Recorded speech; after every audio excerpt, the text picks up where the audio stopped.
Elkome on uudistunut. Se näkyy kaikessa. Se näkyy yritysilmeessä, se näkyy webbisaitilla, se näkyy ydinviestissä, mutta ehkä ennen kaikkea se näkyy sillä tavassa, jolla Elkome tänä päivänä suuntaa bisnestään ja niissä kohderyhmissä. Meidän vanha brändi oli aikansa elänyt ja meillähän oli muitakin muutoksia sisäisesti. Esimerkiksi panostettiin henkilöstötyytyväisyyteen ja hyvinvointiin, niin tämä on tavallaan osa sitä, irtiotto siitä vanhasta. Konkreettisemmin näkyy muut muutokset, kun muutetaan myös sitten ulkoinen brändi. Vanha brändi ja ilme ja valikoima oli sellainen sekamelska, että siitä oikein kukaan ymmärtänyt, mitä me oikeasti tehdään. Ja siitä jäi semmoinen fiilis, että tässä nyt vähän kokeillaan kaikkea.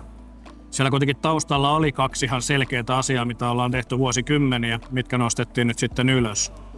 Vihreästä siirtymästä on puhuttu pitkään tietysti teollisuuden osalta. Ja miten sä näet, miten tämä nykyinen hankala tilanne, globaali tilanne niin vaikuttaa siihen ja mikä rooli Elkome voisi siinä olla sen edistämisessä? No, tietysti aina kun on jonkinlainen kriisi päällä, niin tuppaa unohtumaan nämä kauniit asiat. Eli joissain mennään vähän ruhjomalla eteenpäin, että kunhan se nyt jotain on, ei paljon nyt kiinnosta. Mutta kyllä isot yritykset, heillä on jo ihan sustainability-ryhmiä, missä ollaan mukana ja pyritään auttaa heitä.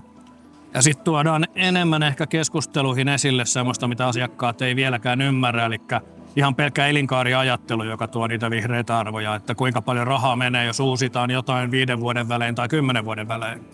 Ja se meidän signaali on siihen, että kun me keskitytään siihen, että toimitaan vihreämmin ja kestävämmin, niin kaikki saa enemmän rahaa. Ihan sieltä loppuasiakkaasta lähtien, koska se on se trendi tulevaisuudessa, että kun sä et toimi näin, niin se tulee näkyä sun lompakossa. Eli sä myös tienaat enemmän, kun sä toimit fiksusti ja kestävästi. Tässä maailmantilanteessa, kun kaikki on epävarmaa ja kaikki on vähän varuillaan, niin kuin sanoit, istutaan paikalla eikä välttämättä tehdä mitään, niin mikä on Elkomen ja sun viesti?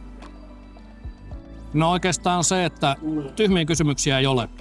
Et jos joku mietityttää, niin hyvin matalalla kynnyksellä otatte meihin yhteyttä. Meiltä löytyy todennäköisesti siihen apua ja pystytään sitten aloittaa projekteja, mitkä menee maaliin vuoden, 2, 3, 10 vuoden päästä. Että olkaa yhteydessä.